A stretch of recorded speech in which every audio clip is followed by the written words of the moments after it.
the biggest compromises with most foldable e-bikes is that they are still fairly heavy and awkward to transport. The Kenotu K10 takes a completely different approach. It focuses on being as lightweight and compact as possible, making it ideal for daily commuting, leisure rides, light exercise, and anyone who needs an e-bike that's genuinely easy to carry and store. It falls down in seconds and even features built-in transport wheels, allowing you to roll it around almost like a suitcase instead of carrying it. Combined with quality components and thoughtful engineering, it delivers a riding experience that's quite different from most foldable e-bikes I've tested. Let's take a closer look.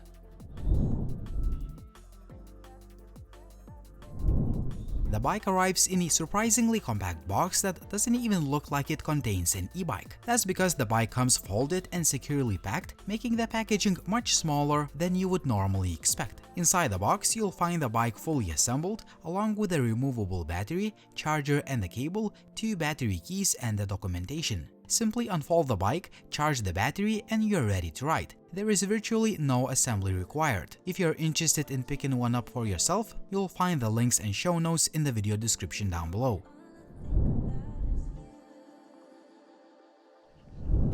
The Kenotto K10 is easily one of the most unique e-bikes I've reviewed. Its biggest selling point is its lightweight folding design. The bike can be folded or unfolded within seconds by releasing just a few locking mechanisms. I might not be quite as fast as the guy in the official promotional video who does it in just around 20 seconds, but after a little bit of patience, the process becomes quick and effortless. One feature that immediately stood out to me is something I've never seen on any other e-bike I've tested. Once folded, 4 small transport wheels allow you to roll the bike around just like a suitcase. Whether you're taking it on public transport, moving it around the office, storing it at home or car, or simply transporting it between locations, it's a genuinely useful feature that makes everyday ownership much more convenient. You can even remove one pedal and store it neatly above the front fender in its dedicated holder. The bike weighs just 16 kilograms with a battery installed, or around 19 kilograms including all accessories, making it incredibly easy to lift it into a car, carry around, or store inside an apartment. Despite that low weight, it still supports an impressive maximum payload of 150 kilograms, which says a lot about the strength of the frame. Speaking of build quality, I was genuinely impressed. The frame feels solid and well built, using steel construction with attractive chrome accents that give the bike a premium appearance. It rides on 16-inch aluminum wheels fitted with Schwalbe City tires, one of the most respected tire manufacturers in the cycling world, and I really like how the silver rims perfectly match the chrome details throughout the bike. Matching silver fenders complete the clean overall design. Another thing I notice is that many of the components are unique to this bike. From the folding latches and seat post clamp to pedals and other small details, they don't look like generic off-the-shelf parts. It gives the bike its own identity and shows that some genuine thought went into the overall design rather than simply reusing the same components found on countless other e-bikes. Power comes from EU road legal 250-watt rear hub motor paired with a torque sensor, which provides much more natural assistance than traditional cadence sensor. Other key specifications include a removable and lockable 36-volt 7Ah battery, a top speed of 25 km per hour, a claimed range of up to 60 km, a chromoly steel crankset, sturdy metal pedals, an S-Ride 5-speed drivetrain, C-brakes on each wheels, and an adjustable saddle height. Up front, there is a bright LED headlight that does a good job illuminating the road at night. The rear only features a reflector rather than an integrated taillight, and there is also no kickstand. While those could be considered minor drawbacks, they are clearly part of the design philosophy of keeping the overall weight as low as possible. The riser-style handlebar also caught my attention. At first, the downward angle of the brake levers looked unusual, but after spending some time riding the bike, it quickly felt completely natural and surprisingly comfortable. The lock-on grips provide excellent grip, the brake levers feel high quality with smooth actuation, and the S-Ride gear shifter delivers crisp, satisfying gear changes. Mounted on the left side is a compact LCD display. Although it's small, it shows everything you need, including current speed, battery level, trip distance, odometer, the selected assist level, and other essentials. You can choose between 3 pedal assist modes or disable assistance completely for manual riding. A quick double press of the up button switches the front light on or off. Double pressing the down arrow button toggles between the trip distance and trip time. Holding both arrow buttons opens a surprisingly comprehensive settings menu where you can change units, adjust brightness, set a password, modify the speed limit, wheel size, display settings, check battery information, reset trip data, and access even more advanced configuration options. Despite its size, it's a well-designed and highly functional display. The bike also includes a traditional mechanical bell. Here's a quick sound test.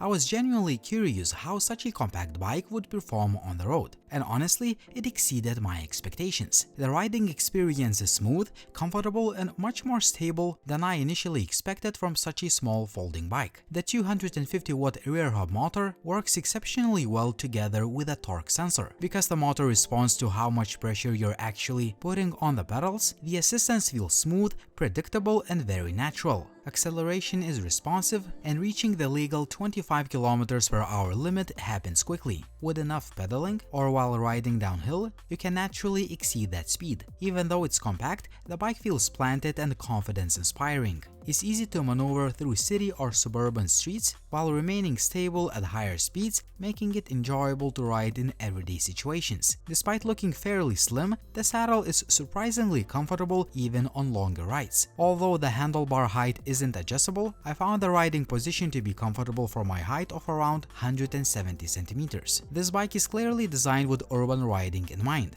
Bike paths, city streets, and smooth asphalt are where it performs at its best. It also handles moderate hills reasonably well, although on steeper climbs, you'll definitely need to contribute with your own pedaling effort. It's not built for aggressive hill climbing, but that's exactly what you would expect from a lightweight 250-watt commuter. I also took the bike beyond its intended environment. I rode it on gravel paths, forest trails, and light off-road terrain, and it handled those conditions surprisingly well. As long as you're not riding through deep sand or particularly rough terrain, it remains enjoyable to ride. Of course, without suspension, you'll feel more bumps compared to a mountain bike, but occasional rides through parks and forest trails are absolutely possible. One thing that pleasantly surprised me was the braking performance. Despite using traditional C-brakes instead of disc brakes, stopping power is strong, progressive, and inspires confidence. The S-Ride 5-speed drivetrain also shifts smoothly and reliably throughout the entire gear range. Overall, the riding experience turned out to be one of the biggest surprises of this bike. It's comfortable, predictable, easy to control,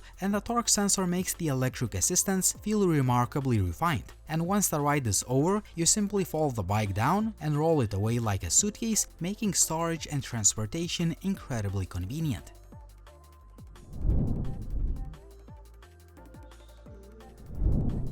Removing the battery takes only a few seconds. It's lockable with a key, so you can either charge it directly on the bike or take it indoors for more convenient charging. The battery also includes a built-in charge indicator along with a USB port that allows you to charge small devices while you are on the go. Kenotto claims a maximum range of up to 60 kilometers. As always, that's an optimistic figure achieved under ideal conditions. In real-world riding, though, the bike is actually quite efficient. Because there is no throttle, the motor only assists while you're pedaling, and thanks to the lightweight frame and efficient torque sensor, energy consumption remains low. Under normal riding conditions, covering around 45 kilometers on a single charge is certainly realistic, although the exact distance will always depend on rider weight, terrain, and other conditions. Overall, I was impressed with the bike's energy efficiency, especially given the battery's compact size.